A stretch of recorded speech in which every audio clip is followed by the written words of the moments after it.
Welcome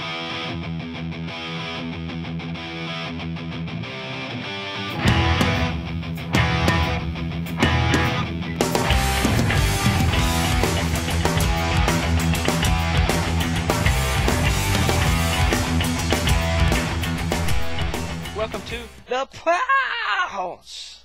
I'm Jeremy York, and as always, remember, if you'll send me a video of you saying the Pounce in the craziest way possible, especially if you're close to Monty Brown in saying it, shout out again to Monty Brown, I'll feature you here on the show.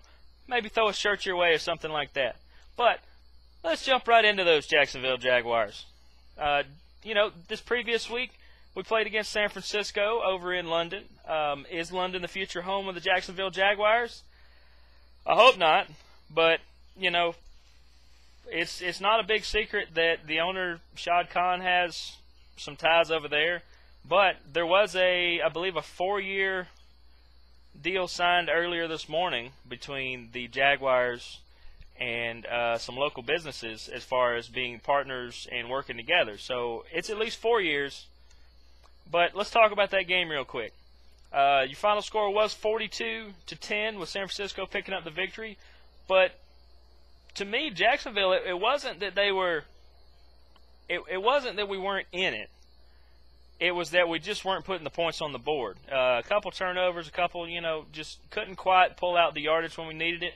That does make us 0-8 right now. But we're not the worst team in the league. I'd say 2 other teams are worse than them right now, at least, possibly a third. I would actually say that Jacksonville could probably beat Atlanta right now. Atlanta's got some issues, but they're going to have to iron out. They could probably beat Minnesota until Josh Freeman is back 100% healthy or Christian Ponder steps up. I think they're going to have problems.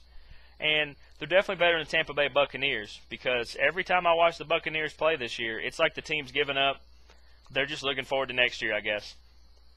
But in the 8 losses that Jacksonville has had this year, the average margin of loss in each game has been an average of 22.3 points, which on paper looks pretty bad. But when you watch the games, to me, these Jaguars play some of the hardest they could. And it's not like, oh, well, they're just not quite good enough skill-wise. No, they are. It's just some bad luck here and just one little mishap here or there, or turnovers sometimes.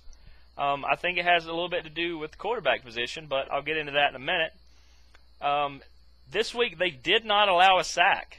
Now, a lot of people are like, "Oh, well, there's a lot of teams that don't allow sacks and stuff." No, this is a big deal because this is the first game since October 3rd of 2010. Yeah, that was a couple years ago. That's a span of 51 games from the last time they had a game where they didn't give up a sack. That's a lot of good news. That shows me the offensive line is not an issue. Not much of an issue. Everybody's going to have hiccups here or there, but I think offensive line is good. And given all the injuries we've had this year, that's exciting because when those playmakers do get back, it's going to be a lot of good stuff. They also didn't get a sack, which, San Francisco's got a pretty good offensive line themselves. You have to allow somebody like Colin Kaepernick to run his kind of run-and-shoot offense. But, did get outplayed on this one. Kaepernick had himself a pretty big day, but it wasn't really in the air. Kaepernick ran for 2 touchdowns, which, you can only guard so many people, so I can understand him finding a seam and running in. And Frank Gore had 2 as well on the ground. So 4 rushing touchdowns. Got to work on that rush defense, but I've kind of been saying that. Maurice Jones-Drew did have his season high, 19 attempts for 75 yards. He's starting to get that train rolling again. And MJD, I'm glad you're back. Chad Henne only had the 1 touchdown. He was 29 for 45. And while 45 is a little bit steep on the number of throws I'd like him to have in a game, we were behind for a lot of the game and had to throw to try to catch up. I can understand it. He did have 228 yards. I'm pretty happy with 200 yards there. We just got to work on the scoring more touchdowns, I believe, which I'll hit again in a minute. Josh Scobie hit the 38-yard field goal. Scobie is, he's as dead on as you can get in this league. He's one of the best kickers in the league. I enjoy watching you play, Josh. Brown ended up catching the 29-yard touchdown catch from Henne. He also had a good game. Blackman was there. Cecil Shorts. We had everybody healthy for once. And that's I think finally getting everybody healthy, everybody's going to have to get used to seeing the personnel on the field that we have. And once everybody gets that chemistry of not running the same routes or, different things like that, I think this is all going to turn around. Maurice Jones-Drew, to me, has the quote of the week. He was quoted as saying, "We're not discouraged," meaning the Jaguars. "We're never going to let anyone break our will." That is the kind of statement spoken by a leader. That's not somebody trying to say, "Oh, don't jump off the train. I promise you it'll get better." No, that's somebody saying, we're almost where we're going. We just got a few short little things to put together, and we're there. And like I said, the effort level, the performance level, it's there. The playmakers are here. All we got to do is just fix a few little nitpicky things, and this train is going to be going just straight up. This week there is a bye week, but there's plenty of things to work on. To quote one of the primetime players from WWE, Darren Young, shout out Darren Young,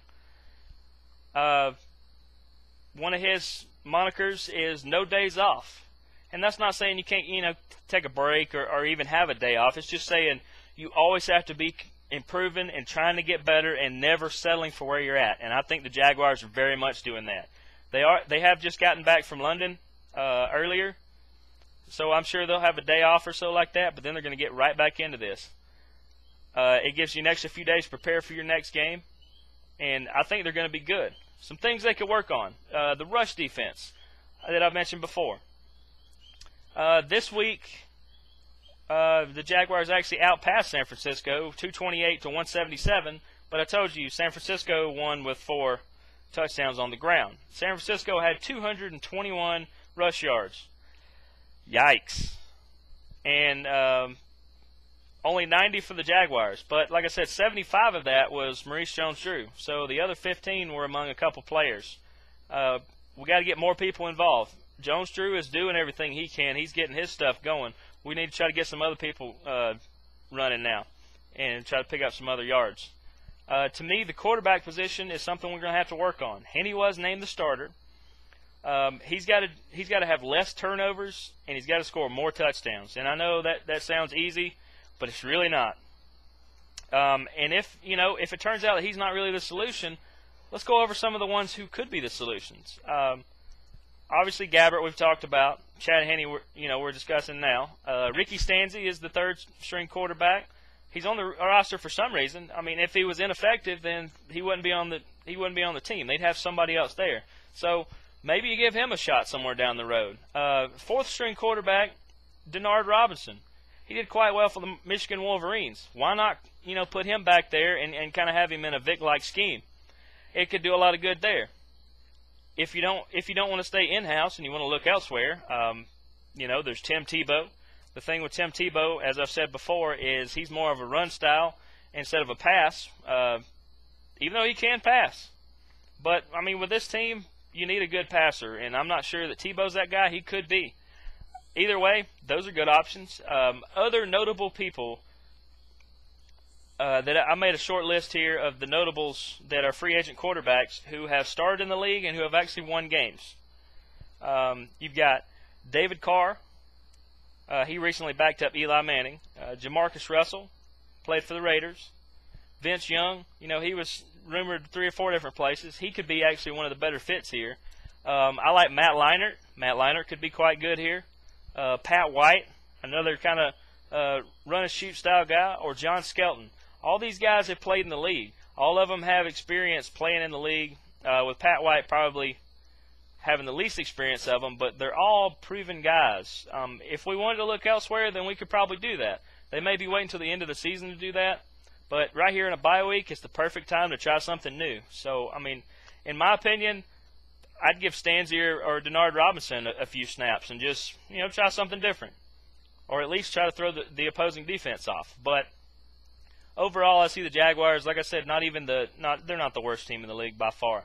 They play harder than half the league, easy. Their effort level and everything is so far up, it's always exciting to watch. But that's going to do it for me this week on the Pounce. Like I said, as always, if you want to send in your videos of saying the Pounce, I'll be sure to feature them and send some prizes your way. And we'll see you next week. Go Jags.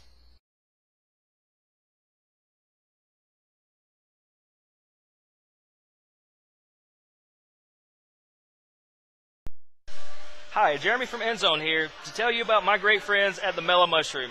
They have some of the greatest food, especially the pizza, and they got a great variety of all the local brews and microbrews.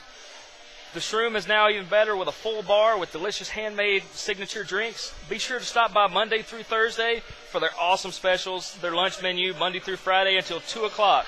Also, Thirsty Thursday, one of my favorite days, all day long. Domestic brews are $1.50 and only $2.50 for those imports. Check them out now.